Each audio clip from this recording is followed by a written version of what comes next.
Hi, this is Lauren with Verivest, and today we are speaking with Larry Taylor with Christina. Welcome. We're really excited to chat with you. Thanks, Lauren. I'm excited to speak with you as well. Yeah, absolutely.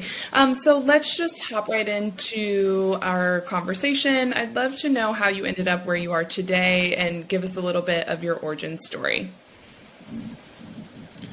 Well, that's a long story, but I'll have to make it short. Okay. I moved to Los Angeles when I was very young. I was born and raised in a small town on the East Coast that was as depressing as the town depicted in the movie The Deer Hunter, which was a very popular movie before you were born. But for anybody who sees this and listens to this, they'll know what I'm talking about. A depressing, ugly, awful coal mining town where half the town was unemployed.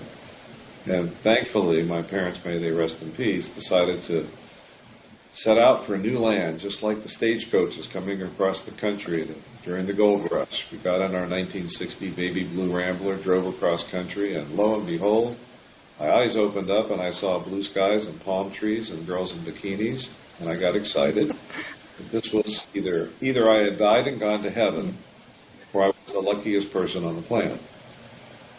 And so, but I will say that all of us possess a certain talent that we are genetically blessed with. And I do recall as a small child in that dreary town, there was actually a building that was under construction. And when I would walk home from kindergarten in the first grade, I remember looking through the little squares that they would cut in the construction fence. And every day I would watch the progress as they were excavating for the foundation and putting up the retaining walls and watching the building being framed. And so I think that it's an indication of where I was headed. But having, come to Los Angeles to see what I found, I recognized now that I wasn't dead and it was real and I wasn't in heaven, it's still heaven on earth. Yeah, absolutely. And how'd you kind of get into your field and really build your career in the industry? Well, the only thing I know for certain in my life is real estate. It's the only thing I've ever done from the age of 10 or 11. Right. So, I moved to Los Angeles with my family. There were 5 of us. I had 2 sisters, my parents. I moved into a 2-bedroom, 1-bath apartment. Had to sleep couch.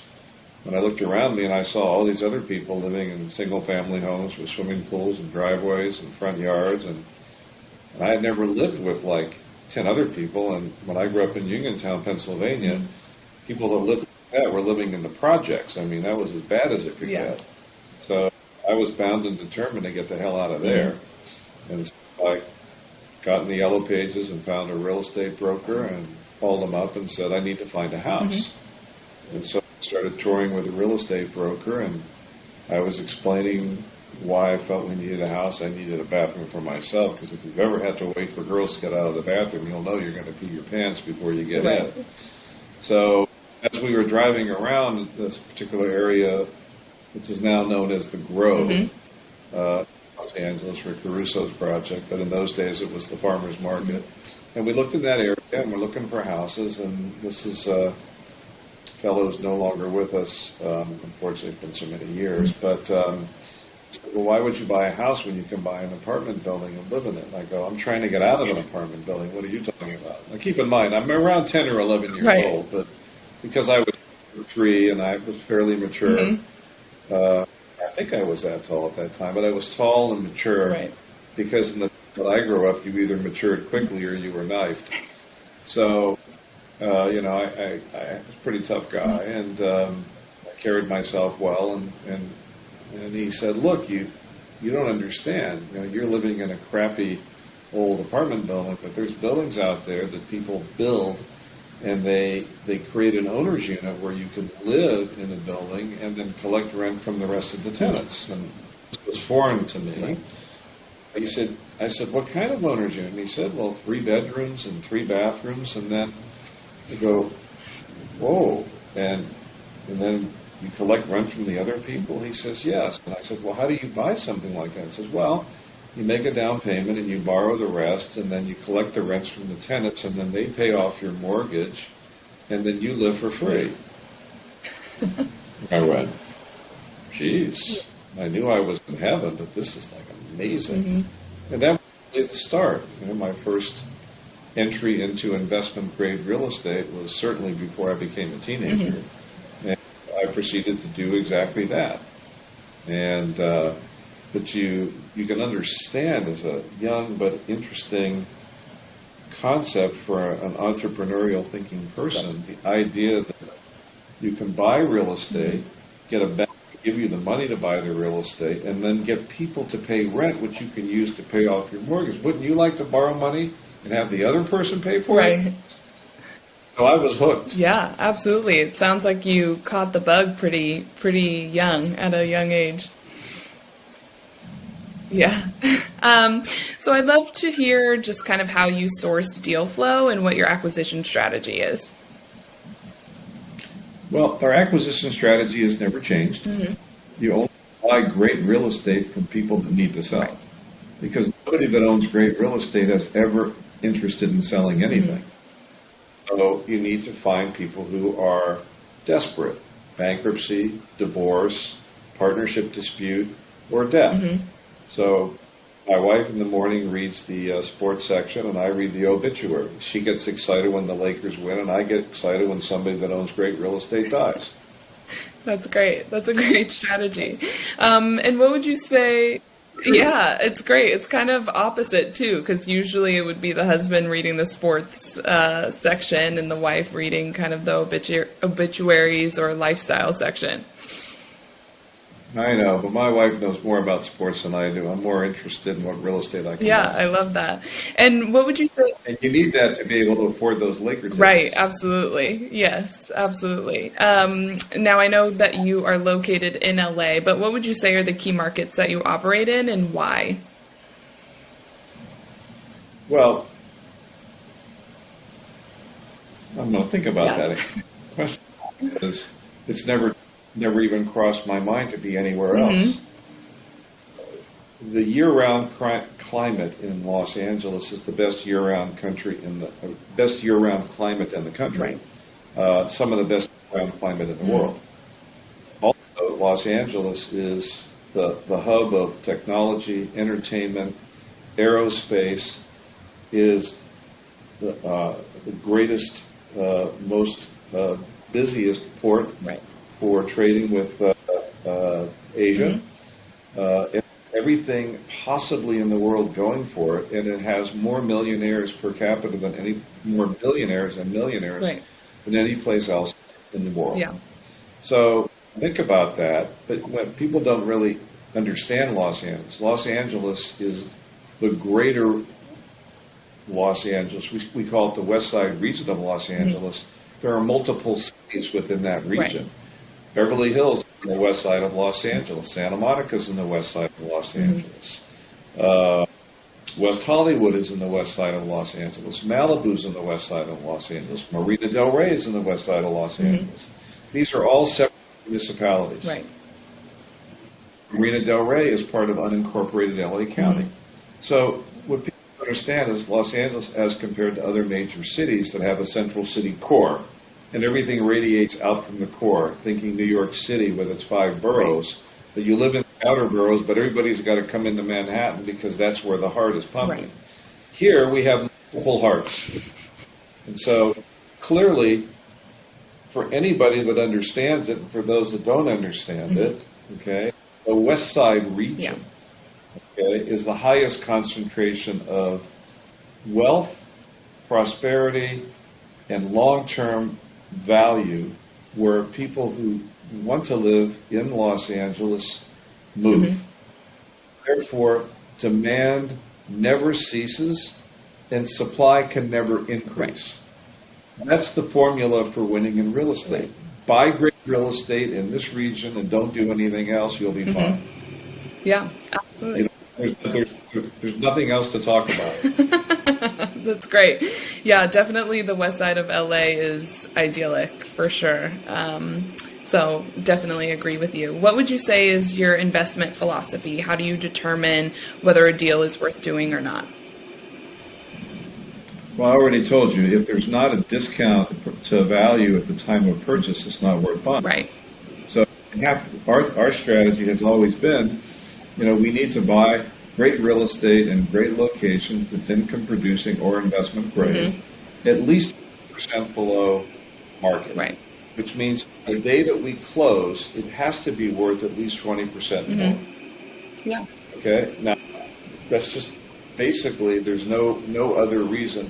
So some people are momentum buyers, momentum investors. They buy at market and they hope that market goes up, like the stock market. Right. You buy a stock $50 a share, you hope you can sell it for $80 or $800, depending on how smart or aggressive you want to be or how stupid you want to be. But real estate is unlike other asset classes.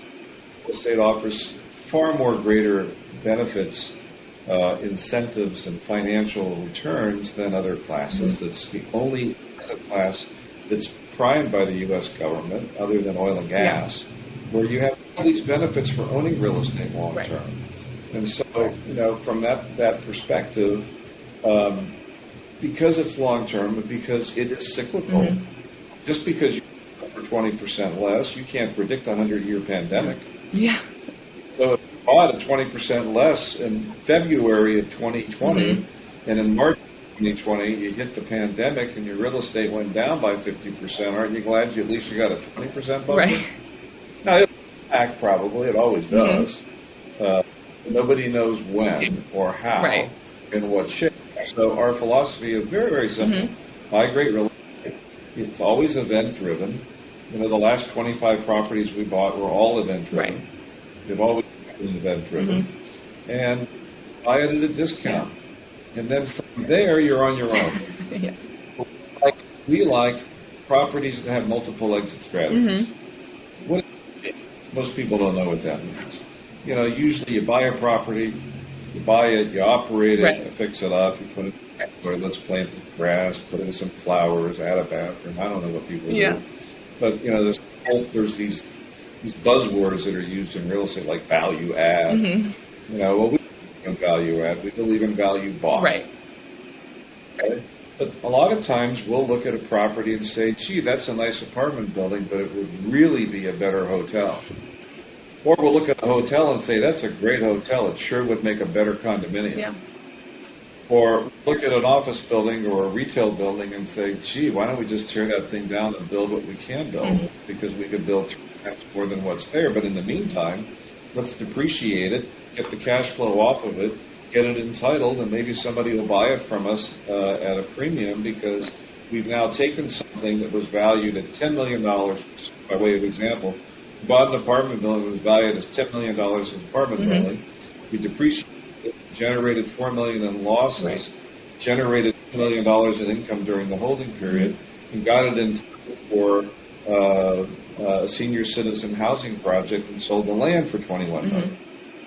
We've done it over and over again for more than 45 years. So that's a strategy that you will not find in any textbook. Yeah, absolutely. And, you've spoken on it a little bit on how you generate value once you've made the investment, but can you elaborate a little bit on your kind of risk mitigation strategy? Well, first of all, you're mitigating risk by simply buying properties at a discount to market value. Right. I don't know how much more you can mitigate risk, but, you have to know what you're doing. You cannot come into a marketplace in a geographical location and not have the knowledge and expertise and relationships. If a pin drops in Beverly Hills, I feel it 40 miles away because I know everybody that owns the property on the left side of the street, the right side of the street. There's just certain things that when you know a market, okay, for example, in Beverly Hills on Wilshire Boulevard, the retail on the north side of the street is worthless. Because on the north side of the street, it's all apartment building. Office building, excuse me. The south side of the street had Neiman Marcus, Saks Fifth Avenue, and Barney's when they were in business. So all of the retail traffic is on the south side of the street. So when a retail property becomes available on the north side of the street, somebody who doesn't know the market thinks it's a great buy because they're going to comp it based upon what prices were on the south side of the street. But guess what? You'll be vacant forever on the north. On the south, or double or triple, and they don't stay vacant. So it's just knowing those kinds of things that you cannot figure out if you're some 25-year-old Harvard Business School graduate with an MBA, okay, there with a HP 12C, if they still make those, or running an Argus 10-year projection, Right. or getting comps without knowing what those comps are. That language that people use, I got the comps. Yeah. You got it. This is not a business that you can get away for very long by being broad and general. You're going to for a long time. You better know what you're doing. You better know what's under the property. You better know what's in the property. Right. You better know the zoning. You need to know the politics. You have to have the relationships. There are just so many things that go into being successful. Yeah. And one of the ways of being successful is mitigating downside risk. Buy it right and know everything you can possibly know about the market that you're in. And that's how you make money in real estate. Right.